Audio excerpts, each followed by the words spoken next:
Hello, everyone. Welcome to the market opening bell for Friday, October 17th, your 10-minute guide to the stock market. US President Trump announced that US and China are in a trade war, with the US Treasury Secretary suggesting a 90-day truce extension. Hong Kong stocks fluctuated weekly. The Hang Seng Index opened 20 points lower, briefly rose 152 points to a high of 26,062, then fell back, dropping 223 points to 25,687 in the afternoon before recovering losses. It closed down 22 points or 0.1% at 25,888. The H-share index rose 8 points or 0.1% to 9,259, while the Hang Seng Tech Index fell 71 points or 1.2% to 6,003. Total market turnover was 275.4 billion Hong Kong dollars. Southbound funds net bought $15.822 billion in Hong Kong stocks, including $1.738 billion in Zijin Mining International, $1.06 billion in Xiaomi, $857 million in Alibaba, $602 million in Akasol, $470 million in PopMart, and $140 million in Hua Hong Semiconductor. Net sales included $294 million in SMIC and $237 million in Giant Baojin.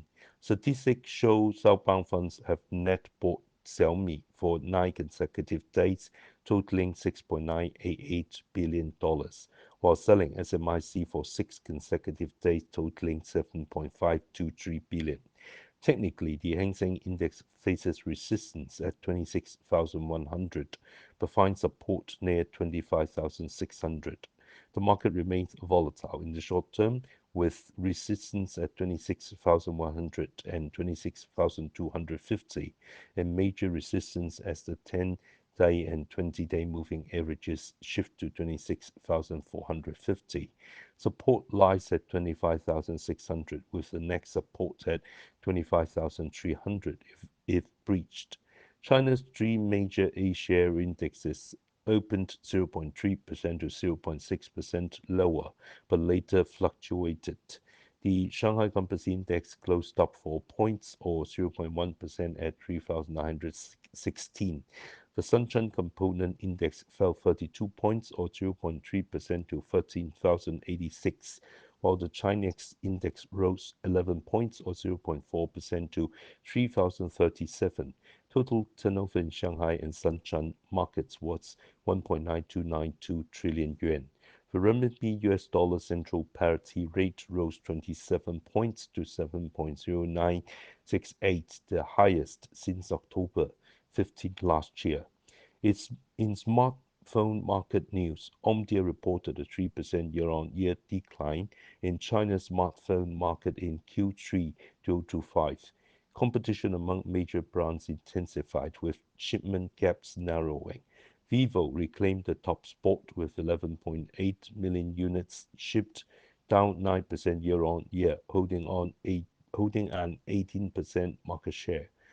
Huawei followed with 10.5 million units, up 3% year-on-year, a 16% market share. Apple maintained strong momentum with 10.1 million units, up 1% year-over-year, climbing 2 spots to third with a 15% share.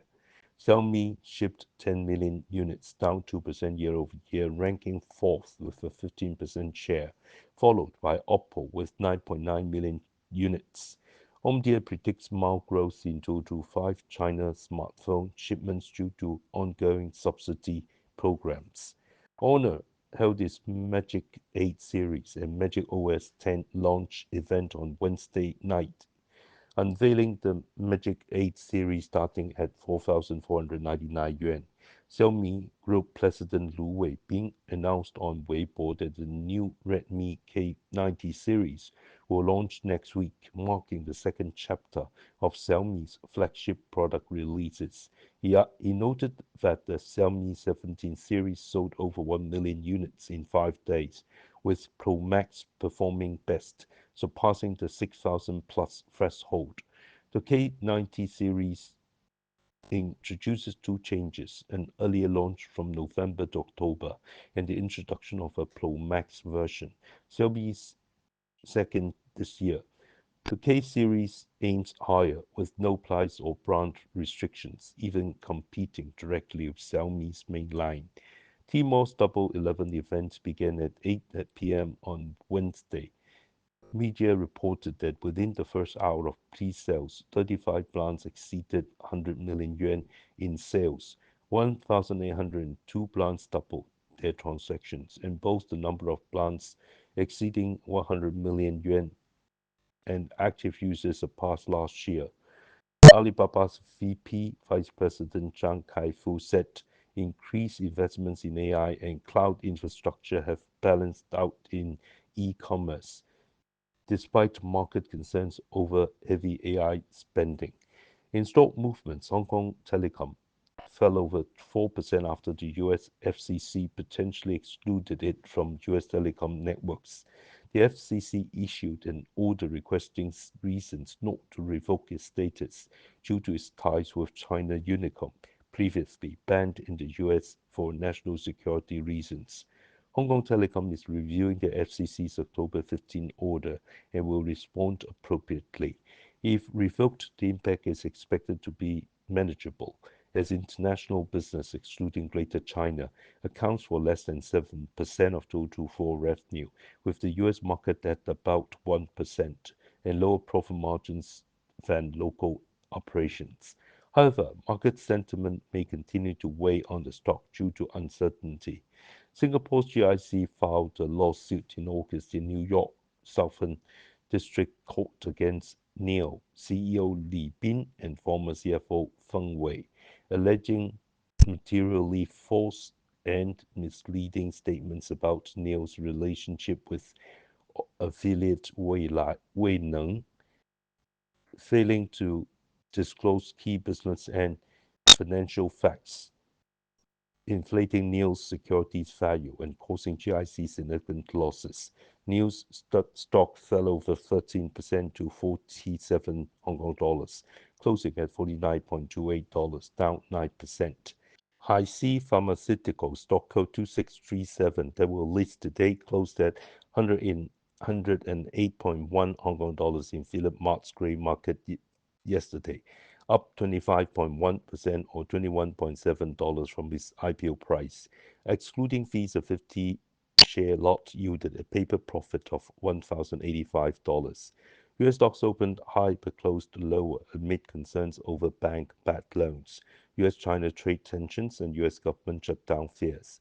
The VIX Fear Index rose 4.67 points or 22.6% to 25.31. The Dow fell 301 points or 0.7% to 45,952 after dropping 472 points to 45,781. The S&P 500 fell 41 points or 0.6% to 6,629, and the Nasdaq dropped 107 points or 0.5% to 22,562. The Nasdaq Golden Dragon China Index fell 75 points or 0.9% to 8,176. Regional bank stocks plummeted, with Science Bank Corporation down 13% due to bad loan provisions. Western Alliance down 11% after Floyd allegations. Jefferies Financial down 10.6%, and JP Morgan Bank of America and Citigroup down 2 to 3%. AI stocks bucked the trend, with Salesforce up 4% after forecasting 2030 revenue above $60 billion, exceeding expectations. Nvidia rose 1.1%, Micron climbed 5.5%, and Oracle gained 3.1% after confirming a $20 billion cloud deal with Meta. Oracle signed $65 billion in new cloud infrastructure contracts, with 7 deals and 4 clients in the past 30 days. Meta expects total 5 capital expenditure of 66 to 72 billion dollars for AI infrastructure. TSMC reported record high Q3 net profit but fell 1.6%. Q3 revenue rose 30.3% year over year to 989.9 billion new Taiwan dollar, with net profit up 39.1% to 452.3 billion new Taiwan dollar, beating expectations, and earnings per share at 17.44 new Taiwan dollar. Gross margin rose 1.7 points to 59.5%. The 3 nanometer process contributed 23% of wafer sales, down 1% from Q2. 5 nanometer 37% and 7 nanometer 14%, with advanced processes accounting for 74% of wafer revenue, driven by AI demand.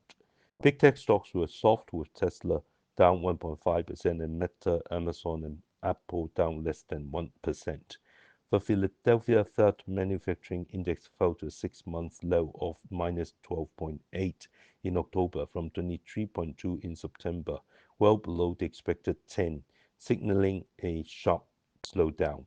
The NHB Wells Fargo Housing Market Index rose to 37 in October, a 6-month high from 32, beating expectations of 33. Our stock pick today is Guming, stock code 1364. Guming primarily operates freshly made tea beverage stores in China dedicated to providing high quality, fresh, flavorful, consistent, and affordable drinks. The group mainly operates through a franchise model, opening stores and managing the Guming brand, offering 3 categories of beverages: fruit tea, milk tea, and coffee beverages, among others.